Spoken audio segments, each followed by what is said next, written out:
ते इझी होते की त्याच्यातून ग्लायकॉल वॉटर फिरवायचं आहे किंवा एअर पास करायचे आहे, तर त्या केसमध्ये तुम्हाला सिलेंड्रिकल सेल्स ॲडव्हान्टेजेस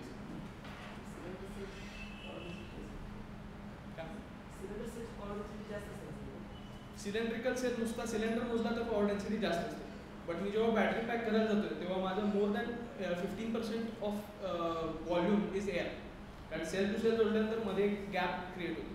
त्यामुळं नुसता सेल बघितला तर पॉवर डेन्सिटी जास्त आहे.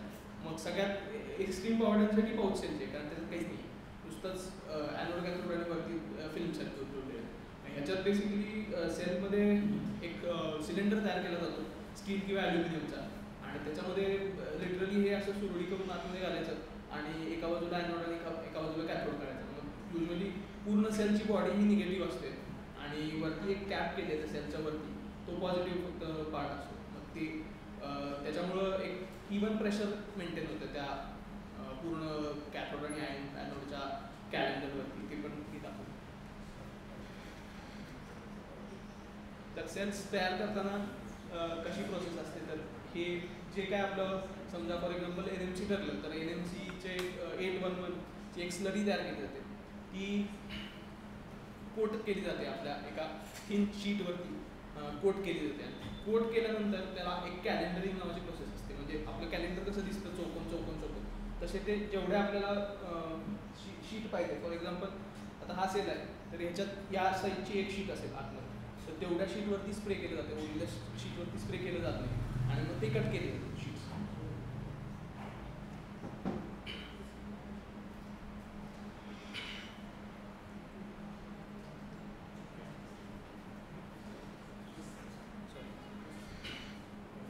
तर मग ते कट केले जातात बेसिकली इलेक्ट्रोड आणि त्याची असेंब्ली केली जाते. इकडं जसं दाखवलं आहे तर ते दोन्ही पॉझिटिव्ह एका साईडला आणि निगेटिव्ह एका साईडला, आणि ते पॅरल केले जातात. ते एक सेल 3.7 व्होल्टचा आहे आणि मग ते पॅरल चेक सेट केला जातो की डिपेंडिंग अपॉन काय तुम्हाला कपॅसिटीज एक्सपेक्टेड. आता हा 25 एच आहे आणि हा 50 एच आहे, सो त्याच्यात प्रत्येकाचं एक स्टँडर्ड ठरले, त्याच्यानुसारच ते कट केलं जातं. आणि सेलच्या केसमध्ये पण तसंच असतो आणि तो एक स्पायरल तयार करून त्याच्यामध्ये इन्सर्ट केला जातो. पाऊचच्या केसमध्ये पण सिमिलर प्रोसेस आहे. तर आता मी मगाशी जे 21700 सेल दाखवला आणि नंतर 46800 दाखवला, तर 21700 मध्ये हे ट्रॅडिशनल प्रोसेस फॉलो केली जाते ह्याच्यात सगळी. तर ह्याच्यात सगळ्यात अवघड आणि सगळ्यात कॉस्टली अफेअर काय आहे, तर एक ते स्लरी फॉर्मेशन, त्याचं कोटिंग अँड ड्राईंग आणि त्याचं कॅलेंडरिंग तरी रिलेटिव्हली इझी आहे. बट जेव्हा आपण स्लरी फॉर्मेशन करायला जातो तेव्हा एकतर ते पाण्यात बनवलं जातं स्लरी त्याची, तर त्याच्यात वेस्ट वॉटर खूप जास्त प्रमाणात निघतं. म्हणजे जो आपण 100 लिटर्स ऑफ वॉटर वापरत असेल तर 40 लिटर वेस्टेज आहे, 60 लिटरच आपण वापरणार. त्याच्यानंतर ते वापरलेलं पाणी एकदा स्प्रे झालं की तो स्प्रेचा कोट नॅनोमीटर्समध्ये मोजला जातो, तर तो एकदम ॲक्युरेट पाहिजे. त्याच्यासाठी स्पेशल इक्विपमेंट आहेत ते स्प्रे करण्यासाठी, आणि त्याचे नॉझल्स पण तसेच डिझाईन केले जातात. कारण ते स्लरी आहे जी पूर्ण लिक्विड पण नाही आहे, त्याची विस्कॉसिटी पण मोजू शकत नाही तुम्ही, कारण ते पाण्यात मिक्स केलेली पावडर आहे बेसिकली. त्यामुळं ते त्याचे नॉझल्स पण स्पेशली डिझाईन केले जातात की ते पावडर तुम्हाला बेसिकली त्याच्यावर चिकटवायचे, फक्त पाणी घालून. मग तो पावडरचा लेअर तुम्हाला मोजायचा इव्हेंच्युअली. ड्राय झाल्यानंतर मोजता येईल, ड्राय व्हायच्या आधी मोजू पण शकत नाही. मग ते ड्राय करण्यासाठी असं म्हणतात की मी जेव्हा 100 किलोवॉटची एनर्जीचे सेल्स बनवतोय तेव्हा 20 किलोवॉट हे ड्राईंगमध्ये वापरतो. म्हणजे मला जेव्हा 100 किलोवॉट रस्त्यावरती गाडी पळवायची तेव्हा 20 किलोवॉट मी खर्च केलेली आहे ऑलरेडी. तर हे खूप जास्त एनर्जी कन्झ्युमिंग आहे आणि त्याला कॅपिटल इन्व्हेस्टमेंट पण खूप जास्त आहे. मग हे पॅनासोनिकच्या इंजिनियर्सनी ठरवलं की हे खूप जास्त अवघड आहे, मग आपल्याला काहीतरी वेगळं करायला पाहिजे. तर त्यांनी ड्राय इन्फ्युजन नावाची एक पॅटेंटेड त्यांची प्रोसेस काढली, ज्याच्यामध्ये ड्राय पावडर्सच मिक्स होतात. ड्राय पावडर्स डायरेक्ट लेअरला चिकटून येतात ड्यू टू प्रेशर आणि हीट, आणि हीट त्याच्यात कम्पेअर्ड टू आधीचं स्लरी आणि हे जे वापरत होतो त्याच्यात लेस दॅन 15% एनर्जी त्याच्यात हीट म्हणून वापरली जाते आणि डायरेक्ट इन्फ्युजन होतं सॉलिडमध्ये. आणि त्याच्यात परत जे टॅप्स दिसतात आता ह्या सेकंड लास्ट इमेजमध्ये पॉझिटिव्ह आणि निगेटिव्हची, तर त्याच्या डिझाईनवरती पण लिमिटेशन्स होते की किती तुम्हाला करंट द्यायचा आहे, त्याच्यानुसार त्याचा थिकनेस बेसिकली कंडक्टर आहे त्याला हीटअप न होता तुम्हाला किती एनर्जी डिलिव्हर करायची हे ठरवता येत होतं. मग आता त्यांनी त्या कॅलेंडरिंगमध्येच असं केलं की त्याच्यावरतीच त्याचे टॅब्स होते आणि ते फिजिकली डायरेक्ट निगेटिव्ह आणि पॉझिटिव्हला चिकटतं. त्याला वेल्डिंगची पण गरज नाही. त्यामुळं कॉन्टॅक्ट एरिया खूप जास्त वाढतोय आणि तो कॉपर बेस्ड असल्यामुळं डायरेक्ट ट्रान्समिशन खूप चांगलं होतं. त्यामुळं इव्हेंच्युअली 4680 आता हळूहळू सगळीकडे स्टँडर्ड होईल. आता 21700 वापरला जातोय एक्सेप्ट फॉर टाटाचा वेगळाच सेल आहे.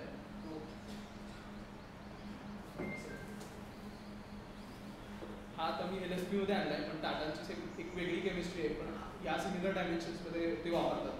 32-140 असा तो सेल आहे. तो त्यांनी स्वतः तयार केला. त्यांची मलेशियन बेस्ड JV कंपनी आहे, त्याच्यामध्ये त्यांनी तो तयार केला. पण मोस्ट ऑफ इथे सोडले तर ऑलमोस्ट सगळे युरोपातले असू देत, तर अमेरिकेतले असू देत, नाही तर इव्हन आता ओला पण 4680च्या मागे लागले. त्यामुळे सगळे युजली इलेक्ट्रिक व्हेकलच्या केसमध्ये 4680 हा सेल वापरला जाईल. ते सोडून हे झालं लिथियम आयनच्या केसमध्ये. ते सोडून लिथियम फेरोफॉस्फेट आता काही प्रमाणात ट्रेंडिंग आहे थँक्स टू चायनीज मॅन्युफॅक्चरर्स. ते एक्सपेंग असतील किंवा आणि टेस्लाचे पण काही चायनीज काउंटर पार्ट्स आहेत. तर तिथं लिथियम फेरोफॉस्फेट वापरलं जातं. तिथं हे प्रिझमॅटिक टाईपचे लिथियम फेरोफॉस्फेटचे सेल वापरलं जातं, कारण हे सेफ आहे. ठीक तर याला आग लागू शकत नाही. जेव्हा तुम्ही धडकताय, गाडी धडकल्यानंतर वगैरे लिथियम आयनला 100% आग लागते. याला आग लागू शकत नाही आणि एन्व्हायरमेंटल बेनिफिट्स जास्त. त्याच्यात निकेल, मॅंगनीज, कोबाल्ट हे काहीच वापरलं जातं. त्यामुळं एन्व्हायरमेंटली फ्रेंडली आहे. जरी तुम्ही हे इव्हेंच्युअली त्याचं समजा रिसायकलिंग झालं आणि ते कुठल्या तर लँडफिलमध्ये गेलं, तर लँडफिलमध्ये हे फेराइट पेस्ट असल्यामुळं जास्त डॅमेज करणार नाही. म्हणजे सॉईलला जास्त डॅमेज करू शकणार नाही. त्यामुळं लिथियम फेरोफॉस्फेट आता जास्त प्रमाणात वापरलं जातं.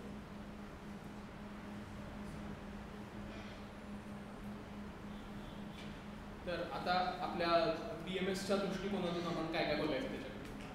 तर टिपिकल व्होल्टेजेस मी म्हटलं तसं हे कॉमन वापरले जातात. तर 3.7 व्होल्ट आणि 3.2 व्होल्ट हे आता इंडस्ट्री स्टँडर्ड म्हणू शकता की 3.7 व्होल्ट हे इंडस्ट्री स्टँडर्ड झालं आहे लिथियम आयनच्या केसमध्ये. आणि त्याला 4.2 व्होल्टला आम्ही चार्ज करतो.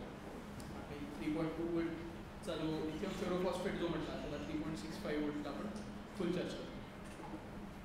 तर मग हे कपॅसिटीज वेगवेगळ्या परत त्याच्या की आता हा एक सेल आहे 32-700, हा 6 एम्पियरचा सेल आहे. तर तुम्हाला जो मग शिकला होता तो 2.5H चा सेल आहे, 50H आहे, 25H आहे. मग मी कुठली कपॅसिटी निवडायची? तर मी माझ्या बॅटरीच्या डिझाईनच्या प्रोसेसमध्ये मी ते कवर करीनच, पण तो पण एक क्रिटिकल फॅक्टर असणार आहे जेव्हा तुम्ही BMS चा विचार करणार आहे. आणि बाकी HVAC सिस्टीम असेल, बॅटरी तुम्हाला कूल ठेवायची आहे, किती पॉवर द्यायची आहे, आणि सगळ्यात महत्त्वाचं कॉस्ट. सगळ्यात माझे पैसे कशात वाचतात त्याच्यात बघितलं. सेलचा इंटरनल रेझिस्टन्स असतो सेलला, जसं आपण वायरचा नसतो तसंच याचा पण इंटरनल रेझिस्टन्स असतो. मग तो कमी असणं चांगलं असं म्हणतात. का जास्त असलं तरी काय फरक पडणार?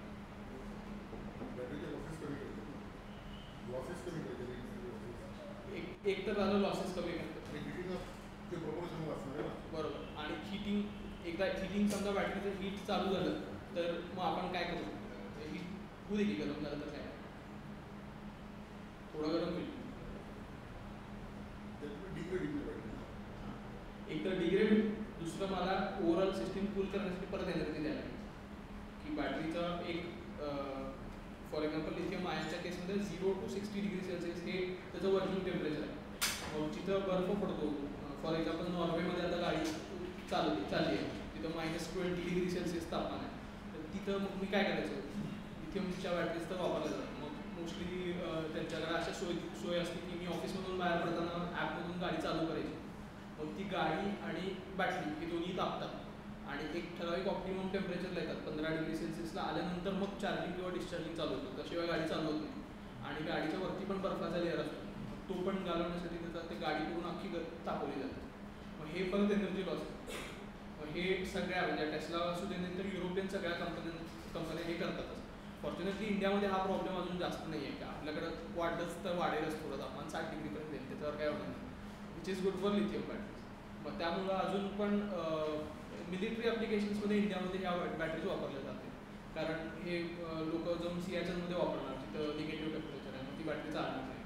मग ते तो एक ऑप्शन ड्रॉप होतो. मग तिथं परत याची बॅक सिस्टीम द्या की बॅटरी प्रत्येकाला गरम करायला एनर्जी द्या. मग जे आपल्या पर्पज आहे बॅटरी कमी स्पेसमध्ये आणि कमी जागेत बसवायचे, कमी वेटची करायची तो पर्पज जातो. त्यानंतर आता त्याची बाकीच्या सोयी द्यायला. SOC तुम्हाला आय थिंक सगळ्यांना SOC माहिती आहे काय? एकदा स्टेट ऑफ चार्ज किती % आहे बॅटरी मोबाईलमध्ये जे दिसतं ते आहे. आणि स्टेट ऑफ हेल्थ आता मोबाईलमध्ये ते पण दिसायला लागले. स्टेट ऑफ हेल्थ दिसते की बॅटरीची हेल्थ 80% आहे. ते कशी टाकायची?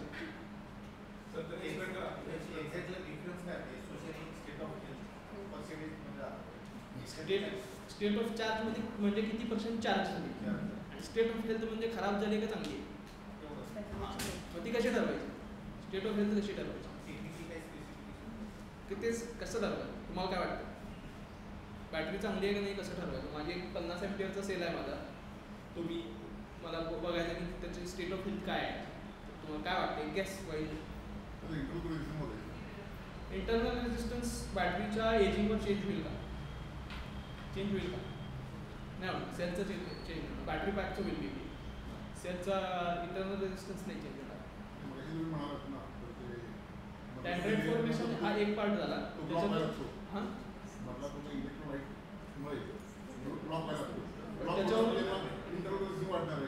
मग ते मोजताना काय स्टँडर्ड लावणार? नुसतं इंटरनल रेजिस्टन्सवर मोजायचं असेल स्टेट ऑफ हेल्थ. करंट मोजायला लागेल एक. आणि दुसरा स्टँडर्ड लोड लावला की जेव्हा बॅटरी फ्रेश आहे. फॉर एक्झाम्पल नवीन मी फॅक्टरीतून काढली 50 H टेस्टेड बॅटरी आहे. मी त्याला लोड लावला 50 एम्पियरचा तर 1 तास चालली. म्हणजे 50 H आहे बॅटरी हे मी एन्श्योर केलं. Yes exact. हेच स्टेट ऑफ हेल्थ झालं. पण मला हे रनिंगमध्ये मोजायचं. हे कसं मोजलं? बॅटरी आता मी गाडीत लावली आहे ती काढून मी स्टँडर्ड लोड तर लावू शकत नाही. मग मी BMS डिझाईन करताना मी कसं करणार की मला स्टेट ऑफ हेल्थ कशी करणार? माझ्या आता मोबाईलमध्ये दिसतंय मला state of health. Battery health बघितलं की तुम्हाला दिसते की अरे हेल्थ आहे 80% राहिले. तर तुम्ही नवीन मोबाईल घ्यायला गेला आणि जुना मोबाईल सबमिट केला तर तो बघतो अरे स्टेट ऑफ हेल्थ किती आहे बॅटरीची 80% आहे ना. नाही जास्त मी काही याला पैसे जास्त देऊ शकत नाही कारण बॅटरी डिटेरियोरेट होते. तर हे कसं ठरवणार? काय वाटतं? अजून एक दुसरा काय उपाय करू शकतो?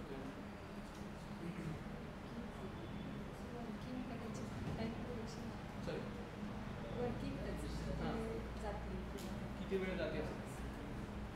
पण मग कस्टमरला मला सांगायला पाहिजे अरे बघ किती वेळ जाते. म्हणजे तुझी काल 4 तास चालली होती ना आज 3.5 तास चालते का बघ. ॲज अ कंझ्युमर मी म्हणणार मी का चालू.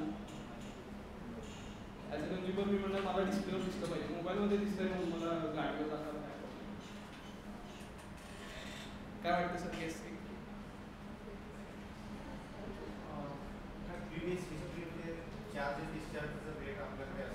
एक्झॅक्ट बरोबर.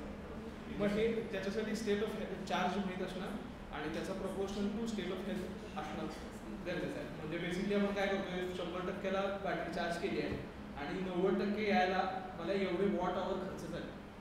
जेव्हा मी करंट आणि व्होल्टेज दोन्ही मॉनिटर करतोय आणि पॉवर एक्झॅक्ट किती ड्रेन झाली हे बघतोय. आणि तेच बिहेवियर जेव्हा कस्टमर रिपीट करतोय.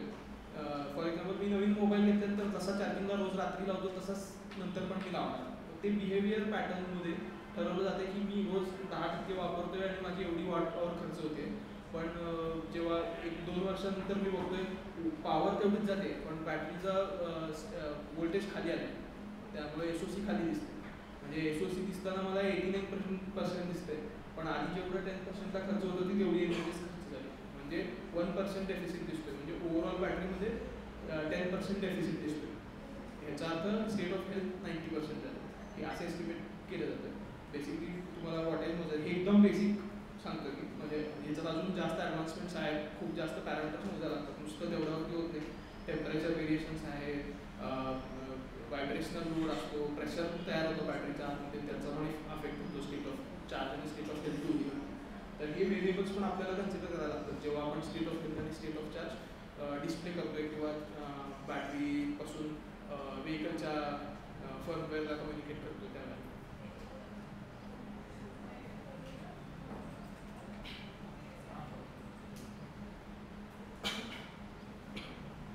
आता बेसिकली एक 12 वोल्टची बॅटरी आपण बनवूया.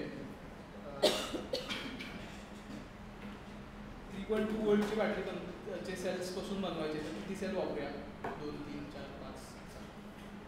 3.2 वोल्टच्या मल्टिपल्समध्ये बनवायचे 4 वापरूया. किती होईल व्होल्टेज नॉमिनल त्याचं? 12.8 होईल, 12.8 होईल. आता ही बॅटरी मी फुल चार्ज करतोय 3.2 वोल्टची, तेव्हा 3.65 ला त्याचा कट ऑफ ठेवतो. तर मग 4ला मल्टिपल करायचं का काय करूया? का तेवढं 3.65 लाच कट ऑफ होईल त्याचा? मल्टिप्लाय करूया 4ला.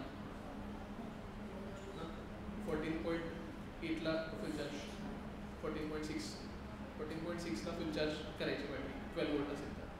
आणि डिस्चार्ज करताना मग ती सिमिलर त्याचं जसं हे 3.2 आहे तसं डिस्चार्ज होताना 2.7 ला डिस्चार्ज होती ती बॅटरी. त्यामुळं ते त्या प्रपोर्शन्समध्ये 10.6 ला लोअर कट ऑफ असतो. मग हे मला पॅरामीटर्स कळले 12 वोल्टच्या बॅटरीचे की 14.6 वोल्टला मला चार्ज करायचे आणि अप टू 10.6 व्होल्टेजपर्यंत ते डिस्चार्ज होत राहिले तरी चालेल. ह्याच्यानुसार मला BMS डिझाईन करताना कट ऑफ्स लावायचे बॅटरीला की प्रत्येक सेलचं मॉनिटरिंग करायचं मला. आता हे एकदम इझी सोपं एक्झाम्पल बघितलं तर हे 4 सेल मी जोडणार एकमेकांना सिरीजमध्ये आणि प्रत्येक सेलला एक सेन्सर लावणार किंवा प्रत्येक सेलचं व्होल्टेज आणि करंट मॉनिटरिंग करणार. त्याच्यातून मला काय कळेल की 4 सेल मी बनवताना तरी 4 सेल सिरीजमध्ये लावले होते आणि एकच सेल जास्त डिस्चार्ज होतो, एका सेलचं व्होल्टेज ड्रॉप होतो. काय काय रिझन्स असतील एका सेलचं व्होल्टेज ड्रॉप व्हायला काय होत असतं? एक रिझन असू शकते. आता मी बॅटरी बनवताना ग्रुपिंग केले, सेम कपॅसिटी सेम व्होल्टेजेसचे सेल लावले तरीसुद्धा एखादा सेल डिस्चार्ज व्हायला लागला. त्यामुळं माझ्या ओव्हरऑल बॅटरीवरती अफेक्ट होते, कारण एकच सेल डिस्चार्ज झाला की मी बॅटरी कट करणार. 3.2 वोल्टच्या खाली आला एकच सेल तर बॅटरी क्रिटिकलला जाते म्हणून